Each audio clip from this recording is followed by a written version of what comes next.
Bonjour et bienvenue sur la chaîne de Monkey UDC.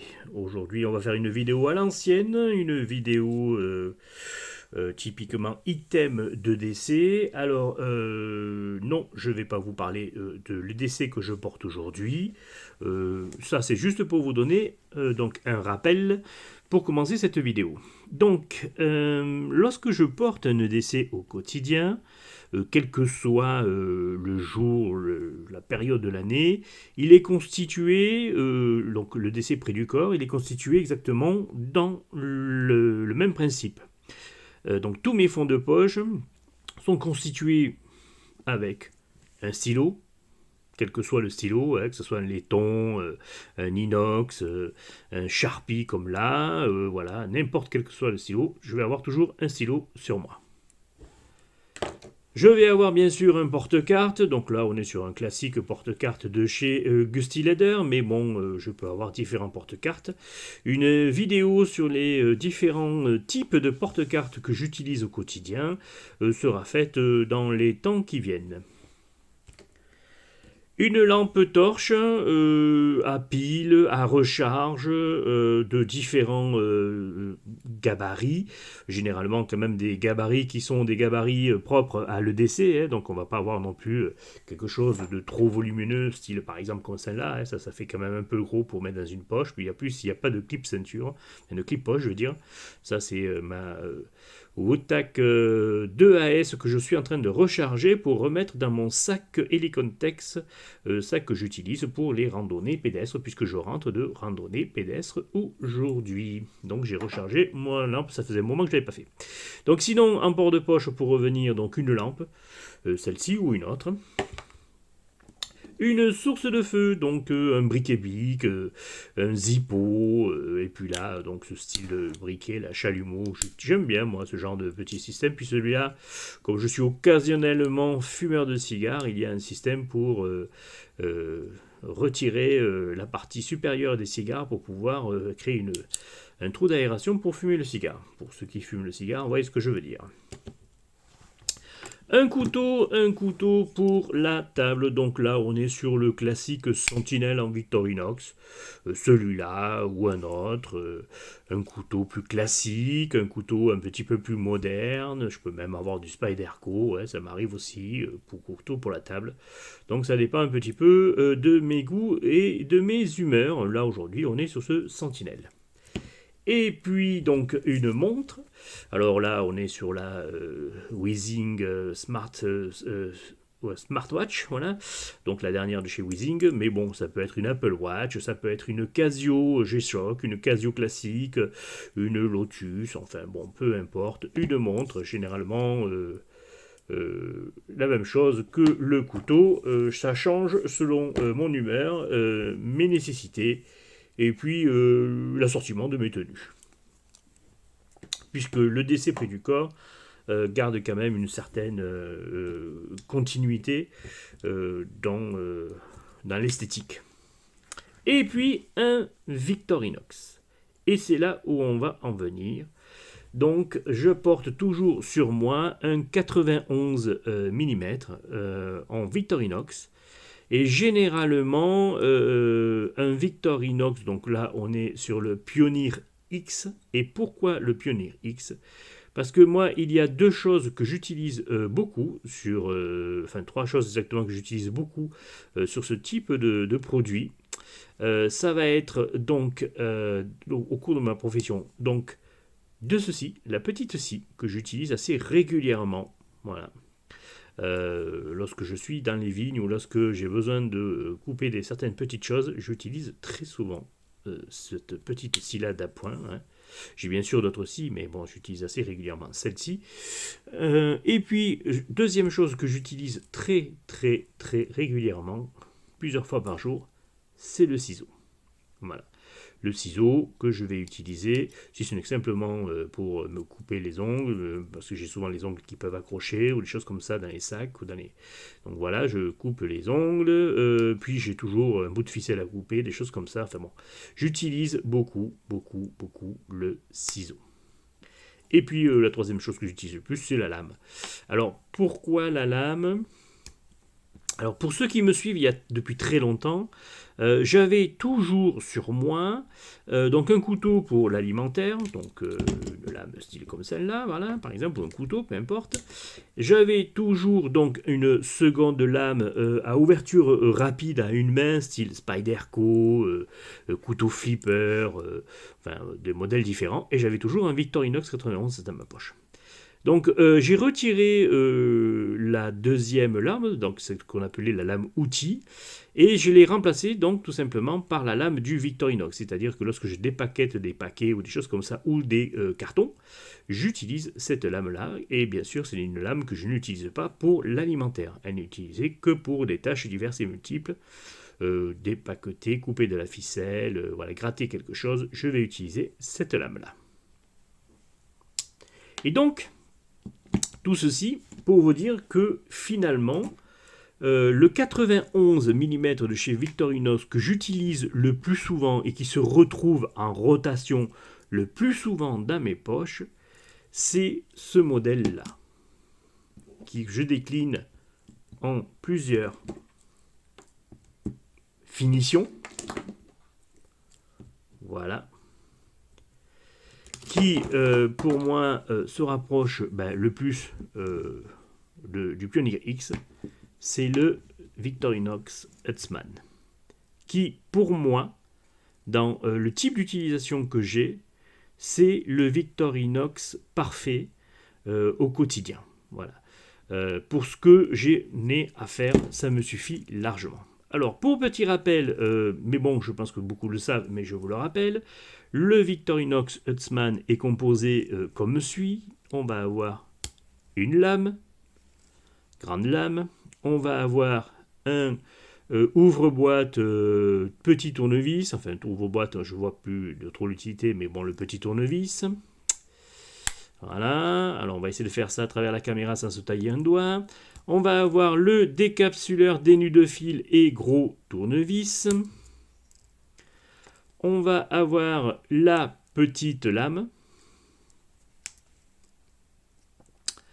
On va se retrouver avec la scie, la même scie qu'on a sur le Pioneer X. Et puis, la même chose que sur le Pioneer X, les ciseaux. Voilà. À la partie à l'arrière, le crochet. Alors le crochet, moi je ne l'utilise pas des masses. Le tire-bouchon, lui, bon, malgré mon métier, je ne l'utilise pas en fait. Je ne vais pas utiliser celui-ci. Je vais utiliser un tire-bouchon proprement dédié pour ça, que j'ai, un outil de travail que j'utilise au quotidien, qui est sur une base un ancien. Et le poinçon. Alors le poinçon j'arrive jamais à défaire ce poinçon là, c'est un truc que j'ai. C'est pour ça que j'aime bien le Pioneer X, parce que le poinçon est à la fin, vous voyez. Voilà, le poinçon là, celui-là, moi je le trouve génial. Voilà, je trouve mieux celui-là que le poinçon du Huntsman. Et en plus, il est beaucoup plus exploitable par le phénomène qu'il est comme ça. Vous voyez, on a un meilleur sens de force comme ça que lorsqu'on l'utilise comme un tire-bouchon à 90 degrés. Voilà.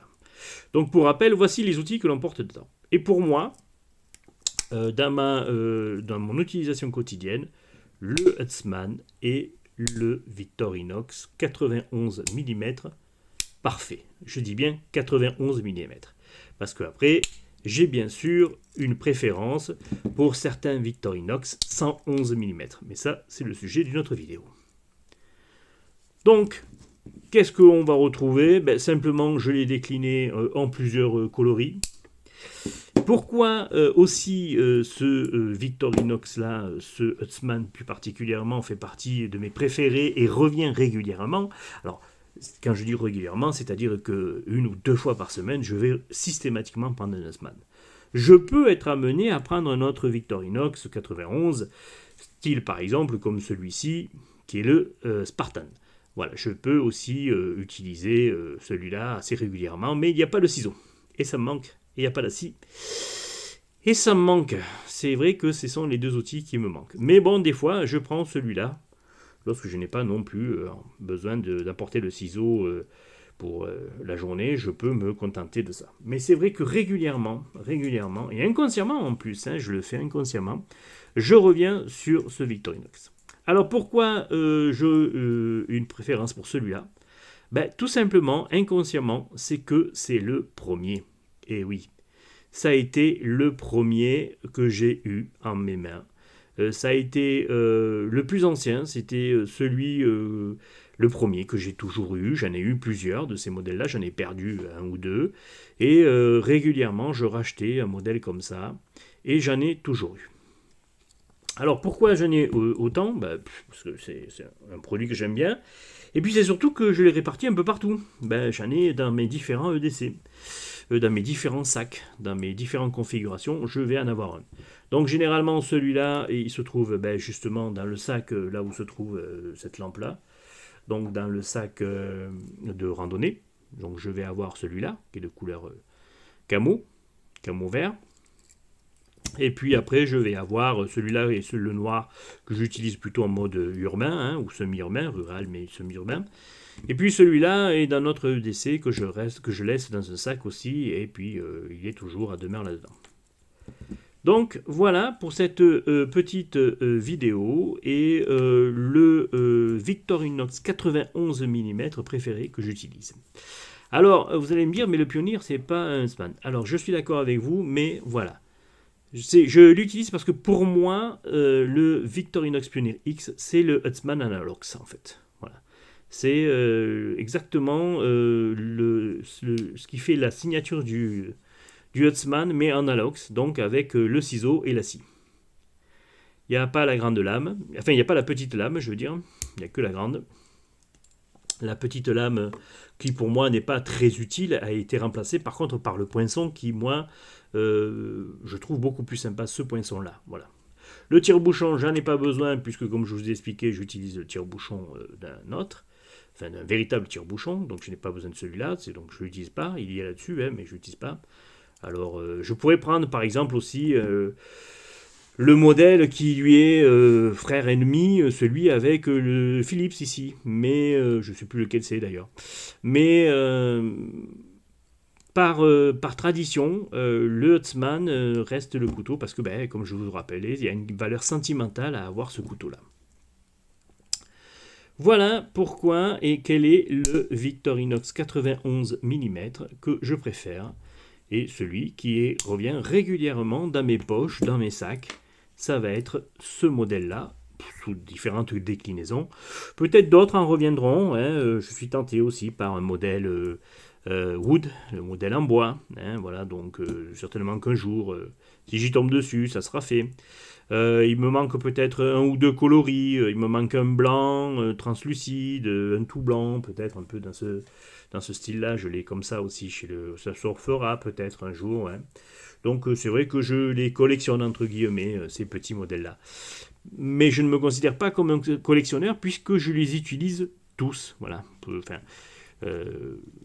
c'est pas tant de la collection, c'est vraiment de l'utilisation. Enfin voilà, j'aime bien avoir différentes déclinaisons parce que esthétiquement c'est sympa, puis ça me permet de concorder avec mes EDC. Mais c'est surtout aussi que que j'aime bien les utiliser. Donc je les collectionne pas, ils sont pas dans une vitrine, hein, ils sont dans une sacoche et je les sors ou dans des sacs et je les sors à tour de rôle. Voilà pour cette petite vidéo qui fait quand même 13 minutes pour vous expliquer celui que je préfère. Si vous avez des questions, des commentaires, n'hésitez pas. Si vous avez un Victorinox 91 que vous préférez, un modèle particulier, n'hésitez pas à le mettre dans les commentaires, ça peut être toujours intéressant de savoir pourquoi vous préférez ce modèle-là, et ainsi de suite. Pour ceux qui veulent en faire des vidéos, vous pouvez aussi nous expliquer pourquoi vous aimez bien un modèle bien particulier de 91. Je crois que le Barbucette en avait parlé déjà, il en avait fait, bon, il avait fait une vidéo sur l'Huntsman, hein, mais il avait dit lequel était son 91 mm préféré. Donc voilà, pourquoi pas. Allez, sur ce, amusez-vous bien. N'hésitez pas, laissez un pouce bleu, abonnez-vous si vous n'êtes pas abonné. je le rappelle, parce que vous êtes nombreux à regarder les vidéos, mais statistiquement, vous savez, sur YouTube Studio, on peut savoir plus ou moins les statistiques, hein, même si je m'y accroche pas. Mais en fait, je m'aperçois qu'il y a beaucoup de gens qui regardent, mais qui ne likent pas, qui ne mettent pas de commentaires, ce qui est dommage. N'hésitez pas à faire mettre un petit pouce bleu, un petit quelque chose, qu'on sache que vous êtes là, que vous êtes passé, en plus des vues, et puis c'est toujours valorisant pour la chaîne et pour le travail que l'on fait au quotidien.